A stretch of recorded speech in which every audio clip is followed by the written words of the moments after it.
เบิ่งพิธีมอบภาพอาทิทหารอาสาสมัครและเซียวซานเวียดนามที่เสียสละชีวิตในป่างสงครามอยู่นครหลวงจันทร์กับคืนประเทศ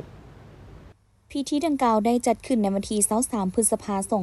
2565อยู่ที่กองบัญชาการทหารนครหลวงจันทร์โดยจัดพิธีมอบภาพและจัดส่งอัฐิทหารอาสาสมัครและเซียวซานเวียดนามที่เสียสละชีวิตในสมัยสงครามอยู่ดินแดนนครหลวงจันทร์กับคืนสู่ประเทศจำนวน1อัฐิฝ่ายลาวน้ำโดยปริญญาเอกทรงเล่ายุงนู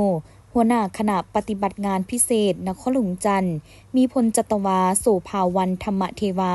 ห้องหัวหน้าคณะปฏิบัติงานพิเศษนครหลวงจันทร์หัวหน้าการเมืองทหารนครหลวงจันทร์ฝ่ายเวียดนามน้ำโดยท่านเยืองเติดทั่งหัวหน้าคณะปฏิบัติงานพิเศษแขวงฮาติงมีคณะปฏิบัติงานพิเศษทั้งสองฝ่ายพร้อมด้วยภาคส่วนเกี่ยวข้องเข้าร่วมในพิธีภาคส่วนต่างๆก็ได้เข้าร่วมวางพวงมาลาจำนวน9คณะประกอบมีคณะปฏิบัติงานพิเศษนครหลวงจันทร์คณะปฏิบัติงานพิเศษแขวงหาติง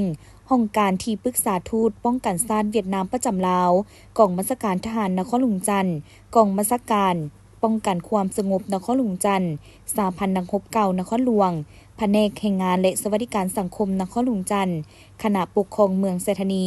และคณะองค์การจัดตั้งมหาชน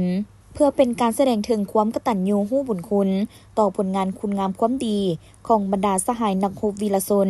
ทหารอาสาสมัครและเซียวซานเวียดนามที่เสียสละชีวิตในระยะต่อสู้กู้ชาติต้านจักรพรรดิฮุกฮานตีศัตรูตัวเดียวกันเพื่อภารกิจอันสูงส่งความสมบูรณ์พูนสุขความเป็นเอกราชความอยู่เย็นเป็นสุขของประชาชนลาวก็คือการปฏิบัติหน้าที่ด้วยน้ำใจสากลกำมาชีพอันสูงส่งของบรรดาสหายนักรบวีรชนทหารอาสาสมัครและเซียวซานเวียดนามที่ปฏิบัติหน้าที่อยู่ลาวในป่างสงครามโดยปฏิบัติตามสัญญาของสองรัฐบาลแห่งสปป.ลาวและบทบันทึกช่วยจำครั้งที่15ระหว่างสองคณะ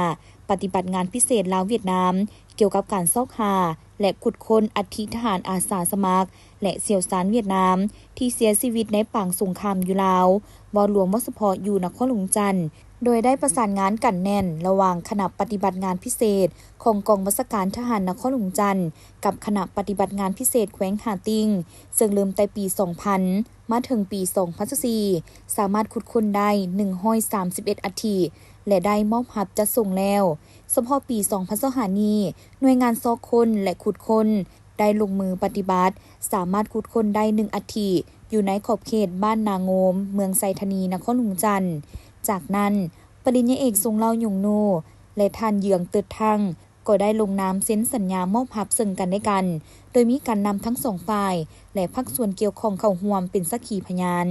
พร้อมกันนี้ก็ได้เคลื่อนย้ายพิธีจัดส่งอัฐิของทหารอาสาสมัครและเซียวซานเวียดนามที่เสียสละชีวิตในป่างสงครามอยู่ลาวกลับคืนประเทศอย่างสมเกียรติ